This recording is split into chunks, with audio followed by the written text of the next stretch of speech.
Bapak sudah menyempatkan waktunya untuk menghadiri aksi nyata diseminasi budaya positif. Sebelum membuka acara ini, mari kita buka kegiatan hari ini dengan bismillah.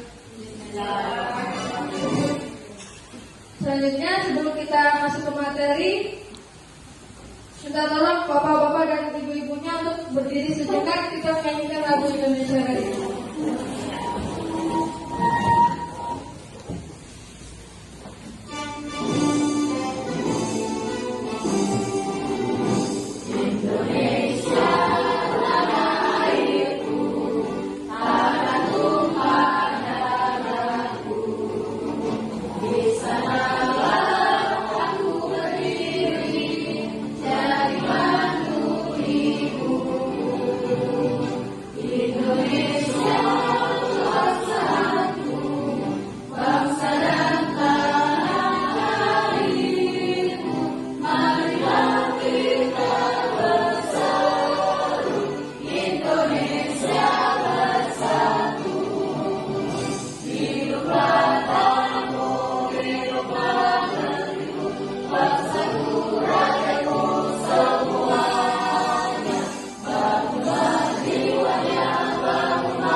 Nah, sebelum masuk ke materi, yaitu kesepakatan diseminasi hari ini.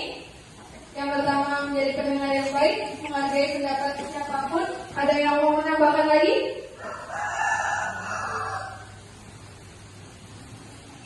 Kesepakatan kita hari ini, ada yang mau menambahkan lagi? Tidak boleh nyanyi. Nah, tidak boleh nyanyi. Ada lagi? Tidak boleh ngobrol sendiri. Ada lagi? Nah, tidak boleh makan. Tidak ya. Jadi kesepakatan kita hari ini yang menjadi pendengar yang baik, menghargai pendapat siapapun, tidak menyanyi, tidak ngobrol, dan tidak makan. Nah, tentang budaya positif. Seorang guru yang baik harus memiliki kemampuan dalam mewujudkan budaya positif di sekolah.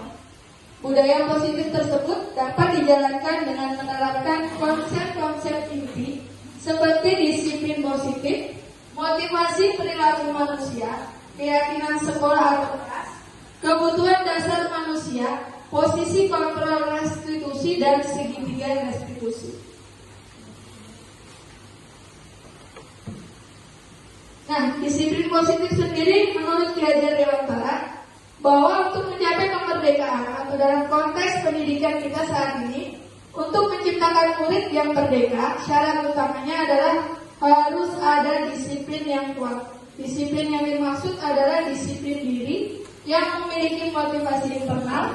Jika kita tidak memiliki motivasi internal, maka kita memerlukan pihak lain untuk mendisiplinkan kita atau motivasi eksternal, karena berasal dari luar, bukan dari dalam diri kita sendiri. Tadi disiplin positif itu sesuai dengan nilai-nilai kebajikan universal. Yang pertama ada nilai profil pelajar Pancasila, beriman, bertakwa kepada Tuhan Yang Maha Esa, dan berakhlak mulia, mandiri, bernalar kritis, bergotong royong, berkebinekaan global, dan kreatif. Kemudian ada nilai sesuai dengan IPU Primary Years Program. Sikap murid yaitu toleransi, rasa hormat, integritas, mandiri, menghargai, antusias, empati, keingintahuan, kreativitas, kerja sama, percaya diri, dan komitmen. Motivasi perilaku manusia. Yang pertama, untuk menghindari ketidaknyamanan atau hukuman. Kedua, untuk mendapatkan imbalan atau penghargaan dari orang lain. Tiga, untuk menjadi orang yang mereka inginkan dan menghargai diri sendiri dengan nilai-nilai yang mereka percaya. Selanjutnya, untuk mendapatkan imbalan atau penghargaan dari orang lain. Satu tingkat di atas motivasi yang pertama, di sini orang berperilaku untuk mendapatkan imbalan atau penghargaan dari orang lain. Orang dengan motivasi ini akan bertanya, apa yang akan saya dapatkan apabila saya melakukannya? Mereka melakukan sebuah tindakan untuk mendapatkan pujian dari orang lain yang menurut mereka penting dan mereka letakkan dalam dunia berkualitas mereka. Mereka juga melakukan sesuatu untuk mendapatkan hadiah, pengakuan atau imbalan. Motivasi ini juga bersifat eksternal. Yang kedua ini biasanya masih sering kita jumpai di murid kita ya. Ya, murid anak-anak masih termotivasi untuk mendapatkan penghargaan. Bisa hadiah, bisa pujian, nilai juga. Motivasi yang paling dibutuhkan untuk diri kita. Motivasi nomor 3. Baik, selanjutnya. Iya. Kalau paling banyak, nomor 3, 2. Aku nomor 1. Ada yang milih.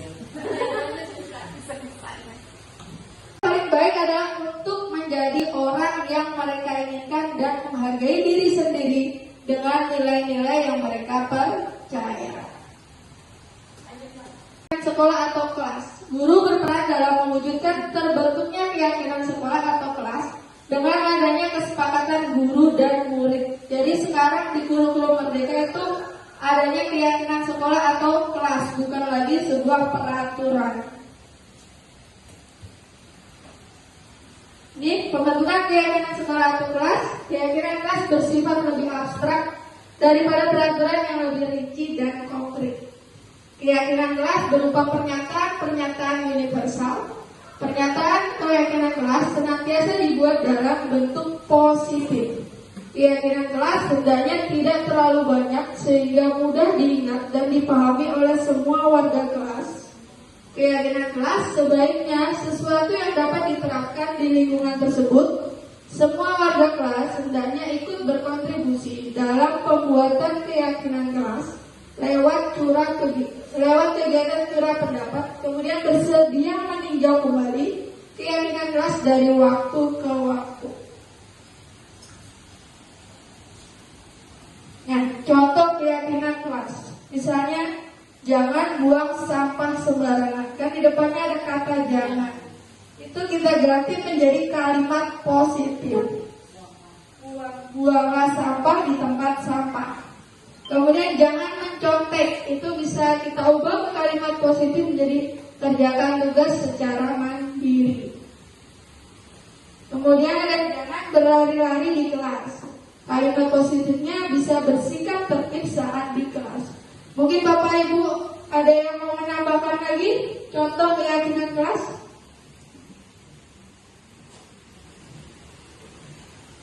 Saling menghargai dengan teman. Yang penting nggak pakai kata jangan ya Bu Diah ya. Ya, di depannya tidak memakai kata jangan. Saling menghargai antar teman. Saling menghargai antar teman. Ya. Boleh ya. Pagi. Oke. Jangan ribut. Jangan ribut. Kita ganti menjadi kalimat positif. Boleh itu tapi jangan nanti. Ayo tenang. Mari tenang. Mari tenang. Mari tenang. Mari budayakan. Mari budaya tenang. Benarkan pendapat teman lain. Ada lagi Ustaz? Oh, betul. Ayo Bapak. Jangan datang terlambat. Nah, itu dirubah menjadi mari membudayakan sikap disiplin dan tepat waktu. Ada kesenangan. Kebutuhan dengan kesenangan adalah kebutuhan untuk mencari kesenangan, bermain dan tertawa. dari peserta didik atau murid-murid itu mereka membutuhkan kesenangan.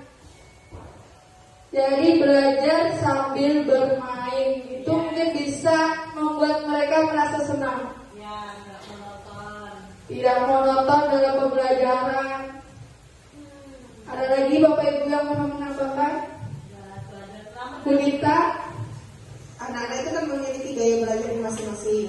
Betul. Di kalau sebisa mungkin seorang guru itu menyesuaikan dengan gaya belajarnya anak-anak sebisa mungkin. Baru tentang bermain, ya diusahakan anak-anak itu bermain jangan pakai gadget ya, atau pakai HP. Jadi lebih baik pakai ke arah bergerak, ke arah berpikir supaya motorik sama yang lainnya itu lebih terarah. Itu aja sih Bu. Ya, kesenangan untuk peserta didik. Orang lain. Mendengarkan Pendapat teman. lain. Ada lagi Bu Sita? Oh, betul. Ayo Bu Pak.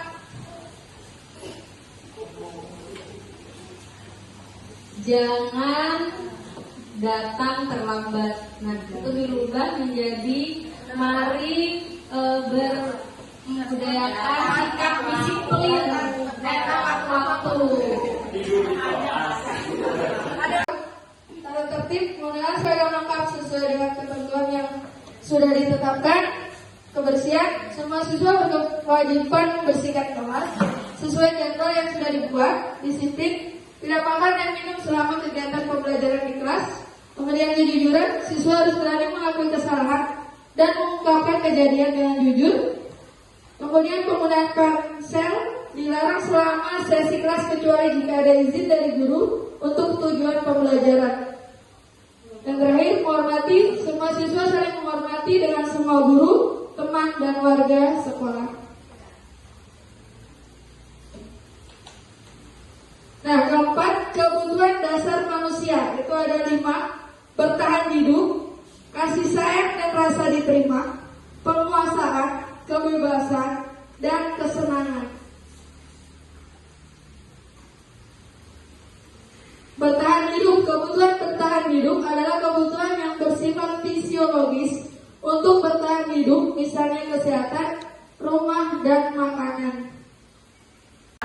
Mendapatkan pembelajaran yang sesuai dengan fase pertumbuhan dan perkembangannya, misalnya pada kelas 1. Belajar sambil bermain contohnya. Ya saling sharing dan berbagi ilmu ya dengan teman-teman yang lain, rekan-rekan yang lain. Begitu. Menjadi terampil, diakui atas prestasi dan keterampilan kita, didengarkan dan memiliki rasa harga diri. Ada yang mau memberi contoh? Penguasaan. Mengapresiasi setiap teman kerja jika memiliki prestasi di di bidangnya maupun di luar bidang keguruan. Mengapresiasi. Kemudian ada lagi? Simpelnya budi di depan. Ya, bisa jadi contoh. Penguasaan. Saya di depan juga belajar untuk menguasai. Memiliki pilihan dan mampu mengendalikan arah hidup seseorang. Bebas. Jadi setiap orang itu pasti membutuhkan rasa bebas. Anak-anak berhak menyalurkan bakatnya yang sesuai keinginannya. Ya, Sesuai dengan bakat dan minatnya anak-anak. Pertama, penghukum, pembuat merasa bersalah, teman, pemantau, dan manajer. Penghukum biasanya menggunakan nada suara tinggi, bahasa tubuhnya matanya melotot, dan jari menunjuk-nunjuk atau menghardik. Merasa bersalah, nada suaranya memelas, halus, sedih. Bahasa tubuhnya merapat pada anak dan lesu. Ya, kalau penghukum itu tuh biasanya jika ada yang mengalami atau melanggar sebuah keyakinan tadi, kebanyakan dengan memakai fisik, hukuman fisik. Kalau membuat merasa bersalah, nada suaranya lebih memelas. Dan terakhir teman, nada suaranya ramah, akrab, dan bercanda. Bahasa tubuhnya merapat pada murid, mata dan senyum jenaka.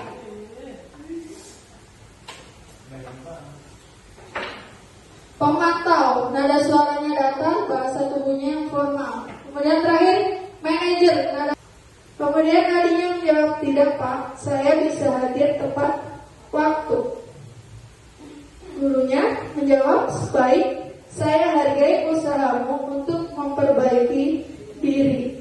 Jadi posisi guru saat ini adalah sebagai manajer, bukan penghukum. Tahapan dalam segitiga restitusi yaitu menstabilkan identitas, validasi tindakan yang salah, menanyakan keyakinan. Nah, di sana ada segitiga restitusi. Di dalam segitiga berwarna merah ada menstabilkan identitas, validasi tindakan yang salah, dan menanyakan keyakinan. Kemudian yang di luar segitiga ada keyakinan. Setiap orang pasti pernah melakukan kesalahan. Kamu bukan satu-satunya yang pernah melakukan ini. Berikan identitas. Berbuat salah itu tidak apa-apa. Tidak ada manusia yang sempurna. Saya juga pernah melakukan kesalahan seperti itu. Kita bisa menyelesaikan ini. Bapak Ibu tidak tertarik mencari siapa yang salah. Kamu patut bangga pada dirimu sendiri karena kamu telah melindungi sesuatu yang penting buatmu. Kemudian kamu boleh mempertahankan sikap itu, tapi kamu harus menambahkan sikap yang baru atau sikap yang lebih baik lagi. Kemudian menanyakan keyakinan. Apa keyakinan jelas yang kita telah sepakati? Kemudian kamu mau jadi orang yang seperti apa? Sudah selesai dari paparan tadi. Dari keenam paparan yang sudah dijelaskan, adakah tambahan masukan dari Bapak Ibu semuanya? Ya Bu Dian, dari semuanya tadi kesimpulan yang bisa saya ambil bahwa dalam melaksanakan disiplin positif di kelas itu semua berdasarkan kesepakatan dulu dari guru dan muridnya. Kemudian bisa dilaksanakan masing-masing. Untuk kesepakatan kelas itu tidak ada sanksi atau hukuman, tapi memang betul-betul kesepakatan dan betul-betul harus dijalankan bersama. Ya, itu yang saya simpulkan. Terima kasih Bu Dian. Terima kasih Bu Lisa. Ada lagi yang mau menambahkan atau memberi simpulan? Bu Emma atau Bu Nata? Bu Rifa? Saya mau bertanya. Saya mau bertanya ya. Apa bedanya konsekuensi dengan hukuman? Konsekuensi dan hukuman. Kalau menurut saya konsekuensi itu adalah apa namanya? Hasil dari kesepakatan bersama. Jadi semua orang memiliki peran untuk berdiskusi apa konsekuensi apabila suatu hal itu tidak berjalan sesuai dengan keinginan yang mereka inginkan. Nah, hukuman adalah sesuatu yang diberikan oleh satu pihak saja untuk pihak lainnya, dan itu bersifat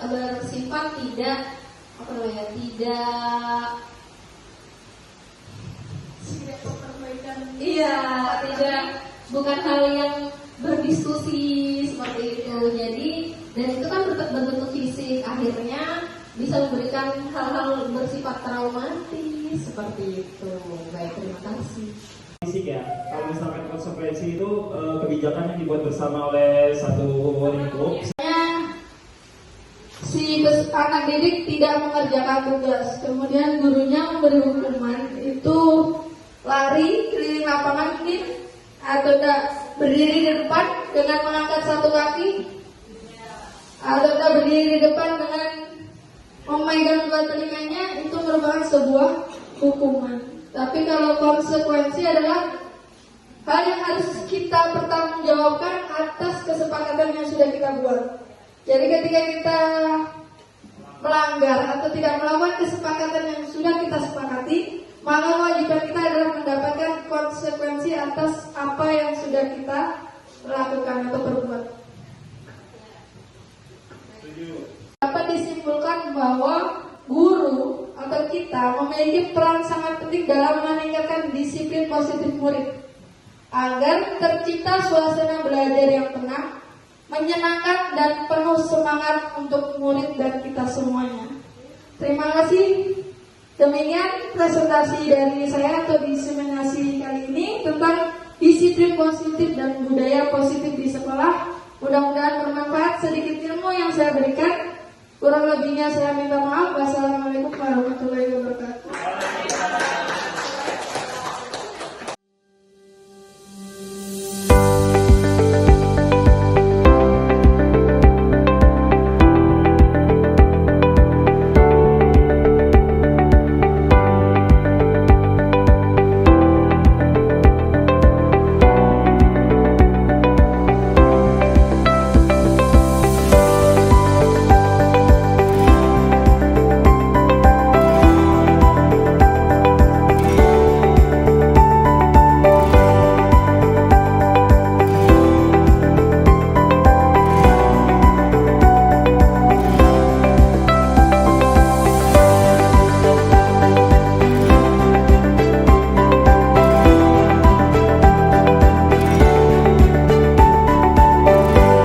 Assalamualaikum warahmatullahi wabarakatuh. Hari ini kita akan membuat keyakinan kelas. Nanti coba kalian tuliskan keyakinan kelas yang akan kita sepakati selama belajar di kelas Silakan nanti kalian tuliskan satu keyakinan kelas, kemudian nanti tempelkan di dalam kertas putih yang ada di papan tulis. Contoh keyakinan kelas, coba keyakinan kelas. Contohnya gimana? Tidak mencontek, memakai sepatu saat jam belajar, datang tepat waktu, tidak bermain handphone selama jam belajar. Itu contoh keyakinan keras atau kesepakatan kelas. Nanti silakan kalian tuliskan di dalam post-it ini satu keyakinan keras yang akan kita sepakati bersama-sama.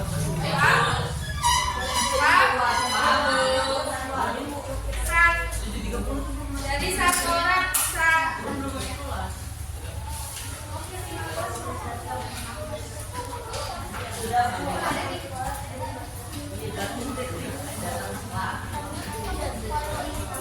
Jangan sampai terbalik tulisnya. Jangan sampai terbalik.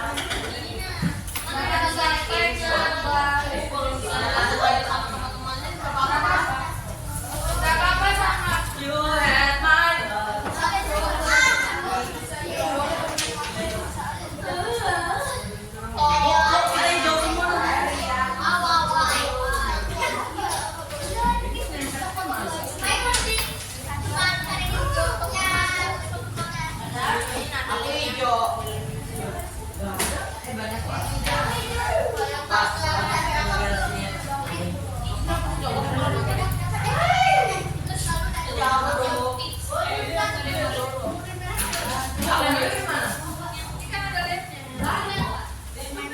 Jangan sampai terbalik.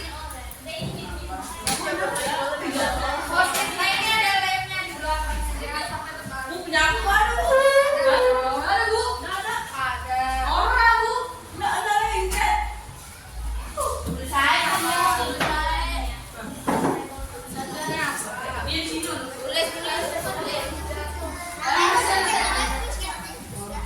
Udah bu. Ya bu, sekarang bu. Sudah bu.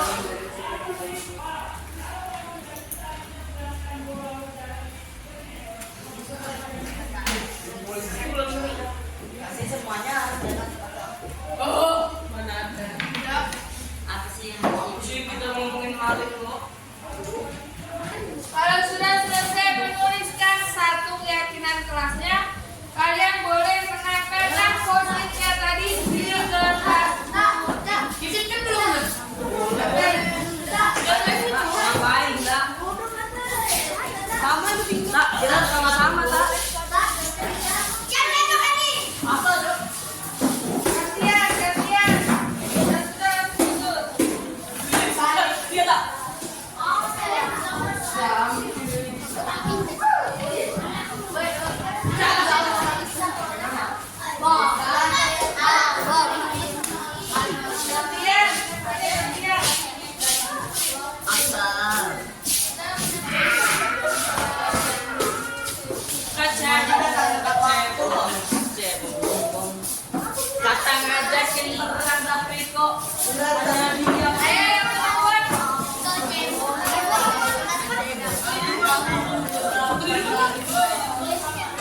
Tidak ribut saat pelajaran di kelas dimulai.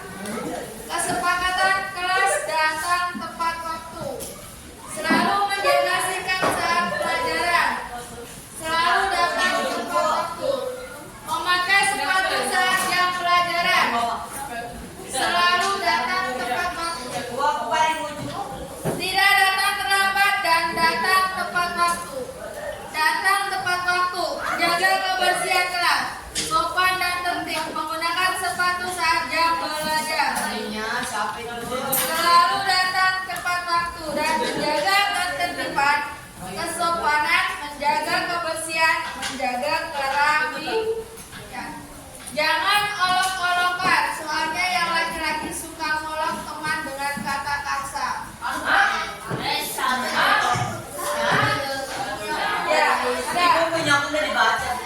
Ya,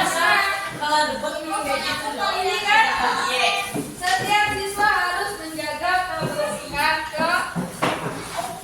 Nah, dari yang sudah kalian tuliskan tadi, kita simpulkan kesepakatan yang kita jalani. Yang pertama berarti apa? Yang paling banyak tadi datang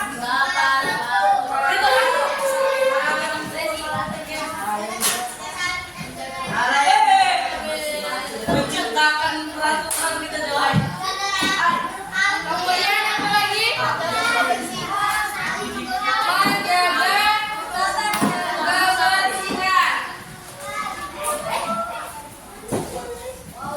Tadi kan disebutnya satu tapi Menjaga kebersihan kelas. Ketiga, menggunakan seragam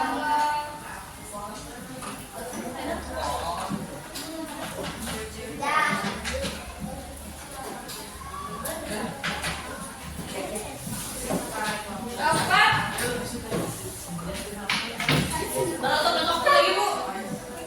datang tepat waktu, menjaga kebersihan kelas, menggunakan seragam, tidak berkata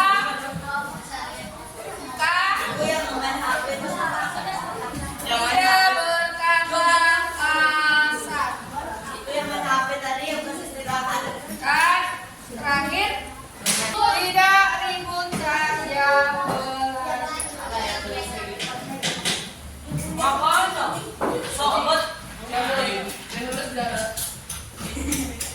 Jangan dari satu sih. Ibu jarang tuh nangis. Halo,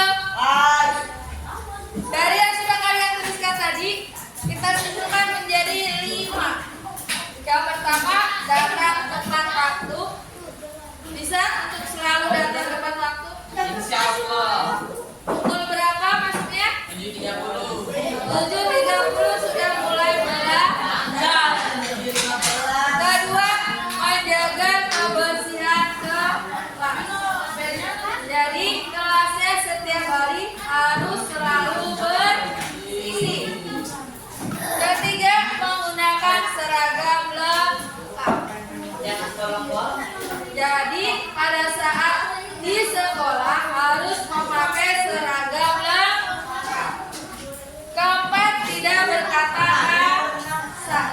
Dan kelima, tidak ribut saat jam belajar. Nomor 5 siap-siap tulis.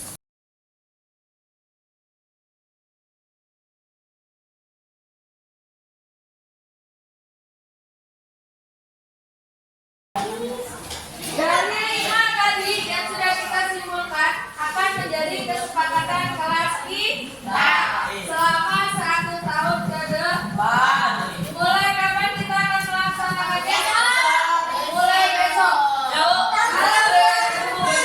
Kalau sudah disepakati berarti tidak boleh dilanggar.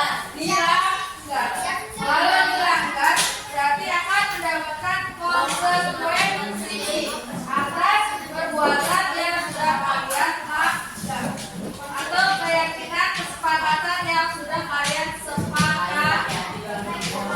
Jadi mulai besok kita harus datang tepat waktu, menjaga kebersihan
Kemudian menurut Faris telah mengerti dengan kelas apa?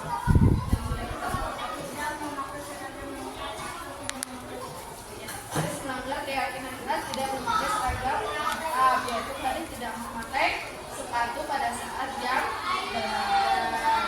Menurut Faris, adakah solusi agar Faris besok bisa memakai sepatu pada saat jam belajar?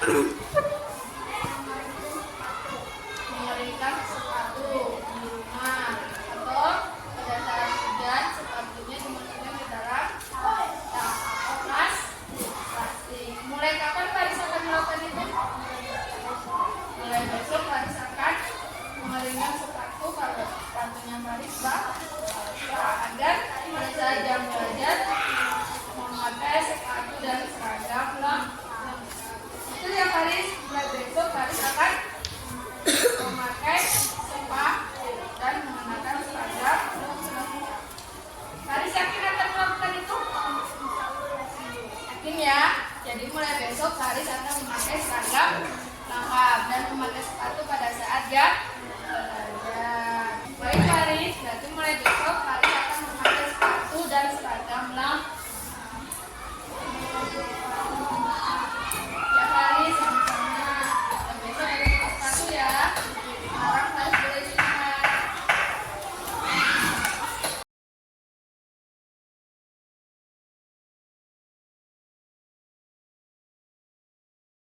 Assalamualaikum warahmatullahi wabarakatuh. Saya Natania, rekan guru dari Ibu Dia sebagai CGP di SDN 002 Balikpapan Utara. Saya telah mengikuti diseminasi positif yang telah disampaikan oleh Ibu Dia, dan tentunya ada banyak ilmu dan manfaat yang telah saya sendiri telah peroleh mengenai budaya positif, khususnya keyakinan kelas yang dapat diterapkan di dalam pembelajaran di kelas masing-masing. Tentunya hal ini sungguh memotivasi kami sebagai rekan guru bagaimana membuat suatu keyakinan kelas dan menjalankannya dengan baik. Semoga Ibu Dia sukses selalu dalam menjalani CGP dan dapat seterusnya memberikan manfaat sharing kepada kami sebagai rekan sesama guru untuk pendidikan yang lebih baik ke depannya. Terima kasih. Selamat sore, Assalamualaikum warahmatullahi wabarakatuh. Saya Rifa Nurul Komar, saya rekan kerja dari Ibu Dia, ya, calon guru penggerak. Setelah saya mengikuti diseminasi yang telah dilaksanakan oleh Ibu Dia, saya mendapatkan banyak sekali manfaat terkait keyakinan kelas, termasuk dalam bagaimana menciptakan keyakinan kelas yang baik, begitu juga bagaimana untuk tidak memberikan hukuman kepada siswa, tapi memberikan keyakinan kepada siswa bahwa setiap hal itu ada konsekuensinya. Nah, diseminasi yang sudah dilakukan oleh Bu Dia sangat baik bagi kami rekan-rekan guru. Semoga seterusnya menjadi contoh baik untuk guru-guru yang lain. Semoga menjadi guru penggerak yang terus maju dan mau terus belajar dan berkembang. Sekian dari saya, terima kasih. Semoga terus menjadi guru yang menginspirasi bagi guru yang lainnya. Terima kasih. Selamat sore. Assalamualaikum warahmatullahi wabarakatuh.